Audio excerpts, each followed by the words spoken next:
Hello friends, good morning, જય શ્રી કૃષ્ણ, જય માતાજી. બધાનું અમારા નવા લોકમાં સ્વાગત છે. તો જો ક્યારના ઉઠી ગયા હતા, કામ બધું પતાવીને ફ્રેશ થઈ અને 11:30 થઈ ગયા છે. તો રસોઈનો ટાઈમ થઈ ગયો છે. તો આપણે આવી ગયા છીએ રસોડામાં શાક બનાવવા માટે. અને શાક બનાવવાનું છે આજે દૂધી દાળનું. તો આપણે અહીંયા દૂધી સુધારી લીધી છે. આમાં પલાળી દીધી છે ચણાની દાળ, એટલે દૂધી દાળનું શાક. અહીંયા લઈ લીધા છે મરચાં તળવા માટે. અને આમાં રાજભોગનું આપણે આઈસ્ક્રીમ લઈ લીધું છે. આઈસ્ક્રીમ નથી પણ આપણે આઈસ્ક્રીમ શ્રીખંડ નથી, શ્રીખંડ આપણે ખાઈ ગયા છીએ, એની જગ્યાએ ભરી દીધી છે લસણવાળી ચટણી. તો આપણે ફટાફટ અહીંયા શાક વઘારી નાખીએ. કુકરમાં મૂકી દીધું છે.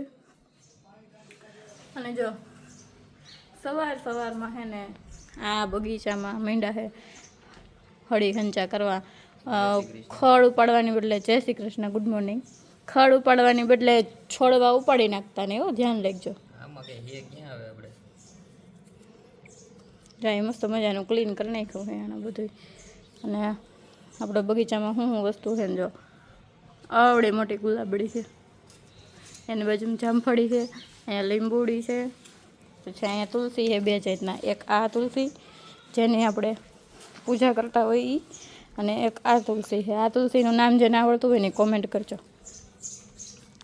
પછી અહીંયા છે ફુદીનો, મસ્ત મજાનો લીલો છમ. અડધા વીઘામાં ફુદીનો વાવ્યો છે. પછી બીજું શું વાવવાના છે?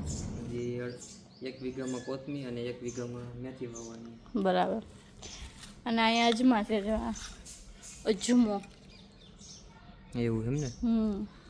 હજી ચણા હતા ને ગયા હતા, એ કાઢી નાખ્યા, કેમ કે એક છોડવામાં શું કાંઈ વળે તો નહીં મારે. અહીંયા પાછળ નાગરવેલ સંતાણી છે, મસ્ત મજાની છે ને, બધું મસ્ત લીલું છમ છે. આવા ઉનાળામાં અમારા ઘરે બગીચામાં બધું લીલું લીલું હોય.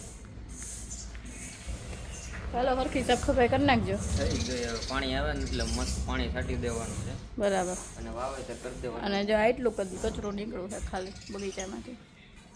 અને પછી આપણે આમાં જે વાવેતર કરવાનું હોય, કોથમીર અને મેથી, ફુદીનો ઉગી ગયો છે આપણે, એટલે મેથી કોથમીર વાવી દે એટલે મસ્ત મજાનું આપણું ઓર્ગેનિક લીલી ભાજી તૈયાર થઈ જાય. અને આપણે અત્યારે વઘારી નાખીએ હવે શાક, પછી કરી નાખીએ રોટલી, એટલે રસોઈ થઈ જાય. પછી આપણે મસ્ત મજાનું જમી. ફ્રેન્ડ જો અત્યારે છે ને બપોર પડી ગઈ છે, અને બપોરે જો જમવા બેગી છે નિધિ મરચા. કેટલા મરચા ખાઈ ગઈ? 4 મરચા તો હું ખાઈ જ છે. એમ ખાઈ દે એમ. મસ્ત મજાનું શાક, રોટલી, દહીં, કેરી, પાપડ, મરચા ને વિથ જેઠાલાલ. ચાલો બધા જમવા. શું કહેશો? ભગરી ભેંસની છાશ. કોની છે? ભગરી ભેંસની. તે હમણાં જ બિસાડી એટલે ભેંને લૂ લાગી ગઈ જ નહીં? ખોરાક કરવા જવો જોઈએ ભેંનો. તઈ કેમ કે ભેંને હાચવી પડે તો છાશ જડે. અત્યારે ઉનાળામાં છાશ ઇમ્પોર્ટન્ટ છે. ભેંને બિચાડીને બહાર લઈ ગઈ છે ને, તો હમણાં લૂ લાગી ગઈ હતી. આજે કરજો ફટાફટ. થઈ ગઈ. થઈ ગઈ તો ટાઈટ કરો આઈસ્ક્રીમ ને રબડી ને ખવડાવ્યું ને, હમણાં બહુ આઈસ્ક્રીમ ખવડાવ્યું ને. ચકમરિયા પલાળીને ખવડાવો, ખોરાક કરો ભેંસનો. તો છે ને મિત્રો, જો અત્યારે અમે જમી કાઢવીને એને બધે ભૂઈ ગયા હતા. અને આ જો જેવો વ્લોગ ચાલુ કર્યો ને, ફટાફટ એને ધોડીને ઊભી થઈ ગઈ અને સીધી એને તૈયાર થવા માંડી કે હાલે કે ફટાફટ તૈયાર થઈ જવી. કે કયું ન કહેતો તો ઉઠતી નહોતી. જેવો વ્લોગ ચાલુ કર્યો ને એટલે સીધી ધોડીને ઊભી થઈ ગઈ. હું જાઉં ને, સાચી ને.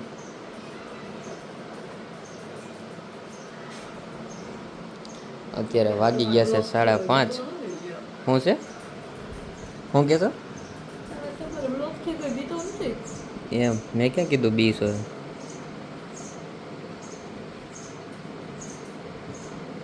બરોબર જ છે.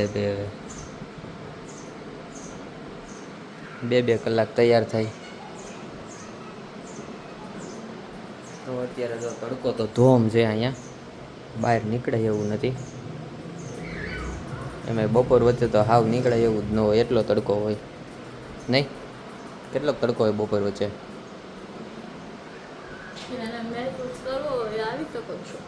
એમ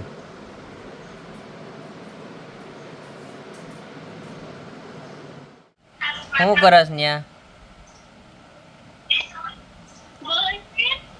રિહાણો લાગે છે.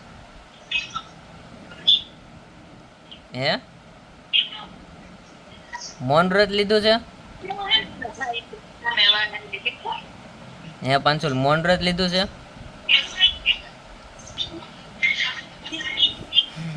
કેમ શરમાઈ ગયો આ છે ને આ જો અત્યારે બપોર હોય છે ને બપોર તો નહીં પણ અત્યારે 5-6 વાગે તાપવા બેસી ગઈ છે બહાર કેમ એટલી બધી ટાઈટ લાગે છે હે નકરું શેરીમાં કચરો ઉડી ઉડીને આવે છે એવું છે સ્માર્ટ સિટી હા સ્માર્ટ સિટી કહેવાય અહીંયા પાછળ આમ જોઈ આવો તો તેવું સ્માર્ટ સિટી સ્માર્ટ સિટી કે સ્માર્ટ વિલેજ તો છે ને જો અત્યારે રસોઈનો ટાઈમ થઈ ગયો છે અને ઓપલાન હાલતું હોય ને એમ હાથ હાલે અત્યારે તાગડતીન તઈ રોટી મેકર મસાલા હા એ તો અમે એ જ છીએ ને રોટી મેકર ને શાક મેકર ને સારું બનાવતા આવડે અહીંયા ખાવું હોય એટલે ક્યાં જો સારું બોલવું પડે તમારે હે ને નકર પછી ખાવાય ન જોડે ને તરબૂચનું શાક બનાવવાનું હતું ને તઈ લીધા ને હમણાં બનાવી નાખ એવું છે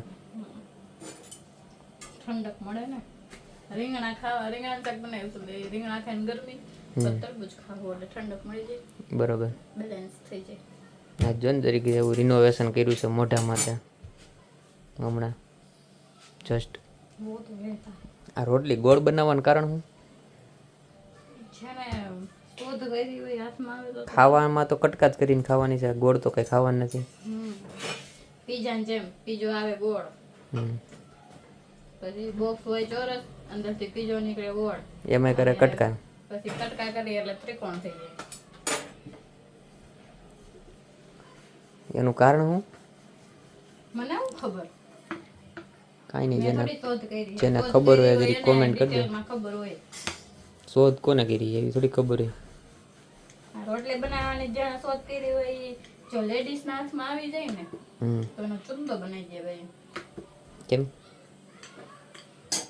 અહીંયા આવી ગરમીમાં કોને મજા આવે રોટલી કરવાની શાક તો ઠીક કે ફટાફટ થઈ જાય 5 મિનિટમાં વઘાર મારીને પછી બહાર નીકળી જાય તો હાલે રોટલી તો અહીંયા ઊભો કરવી પડે ફ્રેન્ડ્સ રીંગણા બટેકાનું શાક ને રોટલી ને ખાઈને જો નવરા થઈ ગયા છે ને વાગવામાં થઈ ગયા 12 શાક તો કયું નું રીંગણા બટેકાનું પચી ગયું ને તે પછી કેટલા કામે પતાઈ નાખ્યા કાલ લગ્નમાં જવાનું છે ને એક જગ્યાએ ઓચિંતાનું આમંત્રણ આવ્યું છે કેમ કે દૂર ના હોય ને તો આપણે એટલી બધી ખબર ન ભાઈ આને લગ્ન છે આમંત્રણ આવે ત્યારે ખબર પડે તો જેવું આમંત્રણ આવે ને ભેગું દોડધામ કરવી પડે તે માંડવી ભેગું થાય પાર્લરનું એવું કામ હતું તો એ પતાવી બપોર પછી અને એ બધા કામ પતાવવામાં છે ને રાતે 12 વાગે ભૂખ લાગી ગઈ છે તો જો તપેલી ભરી હતી તરબૂચની આખી તપેલી ખાઈ ગયા આખી તપેલી પૂરી થઈ ગઈ છે એટલું તરબૂચ વધ્યું છે હજી તો એટલું તરબૂચ વધ્યું છે ને તોય મને એમ નથી કહેતા કે હાલતું તરબૂચ ખાવાનું તરફ પતી જાય બોલો કેટલી ભૂખ લાગી છે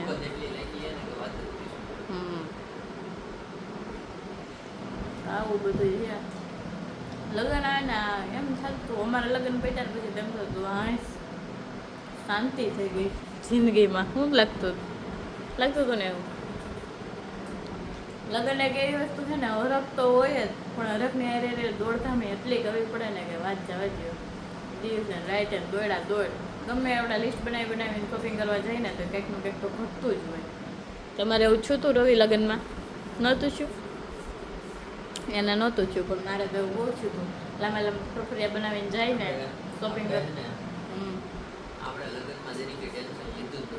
લીધું નહોતું કેમ કે ટેન્શન લેવાવાળી અહીં હતી હાજરમાં એટલે એને કંઈ ટેન્શન હતું જ નહીં બધી વસ્તુ તૈયાર કરી દીધી ચાલજો તમારે આ ટાઈમે આ પહેરવાનું છે પછી આ ટાઈમે આ કાઢીને આ પહેરવાનું છે બધું રેડી જતું પછી એને હું ટેન્શન લઈ લીધું ખાલી એક ખીચા ખાલી કરવાનું ટેન્શન હતું બીજું ટેન્શન કંઈ નહોતું બરાબર ને તો જેન્ટ્સને એ જોઈએ પૈસા ડટ્ટા આપી દઈએ લેડીઝને એટલે લેડીઝ બધું શોપિંગ કરી આવે બધું કરી નાખે લેડીઝને એ ટેન્શન હોય કે કંઈ શોપિંગ કરવા જાઉં કે ભૂલાઈ ગયું કા કે તે અને જેન્ટ્સને પછી ડટ્ટા આપવાના હોય ખાલી હવે પતિ તો ગયું છે એટલું રહ્યું છે હવે આમાં મારે શું દાઢમાં ચોરાડવા બેહવું ફળે ખોટું હવે નથી ખાવું તમે ખાઈ જાઓ તો એ તરબૂચ ખાઈ લે, આપણે કઈ તરબૂચ ખાવું નથી. સુવા ટાઈમે ન ખવાય એવું તમે જ મને કહેતા હોય, પણ તમે ખાવા બેસી ગયા. મારે કેમ અત્યારમાં હું તો ક્યારે હોવાનું? પછી મારા કામ છે શું કામ છે? એટલે 2-3 કલાક થઈ તો એનું કામ પતાવશે ને તો આપણે નિંદરે થઈ જાય ને, કાલે સવારમાં વહેલું ઉઠવાનું છે, લગ્નમાં જવાનું છે, સમજી ગયું? કાલે વહેલું ઉઠવાનું છે. આમ હું જો ટાઈમે ઉઠી જજો 5 વાગ્યામાં. આવું બધું હોય કે પ્રસંગમાં જવાનું હોય ને એટલે વહેલું બહુ ઉઠવું પડે. એ એક કંટાળો આવે એટલે અમે હે ને બપોર પછીનું જ બધું રાખ્યું હતું કે વહેલું ઉઠવાનું થાય જ નહીં. કેમ લગ્નમાં આપણે વહેલું જ નહોતું ઉઠવું પડ્યું ને લગ્નમાં. કામ નિરાઈ જાય. બપોર પછીની બધી રસમ હોય ને એટલે સવારે વહેલું ન ઉઠવું પડે, પણ રાતે મોડા સુધી જાગવું પડે બપોર પછીનું હોય એટલે, કેમ કે રાતે બધું થાય એટલે આવું બધું હોય ચાલે રાખે. તો ચાલો આજના વ્લોગનો અહીંયા જ એન્ડ કરીએ. મળીએ કાલે પછી એક નવા વ્લોગ સાથે. ત્યાં સુધી બધાને બાય, ગુડ નાઇટ, જય શ્રી કૃષ્ણ.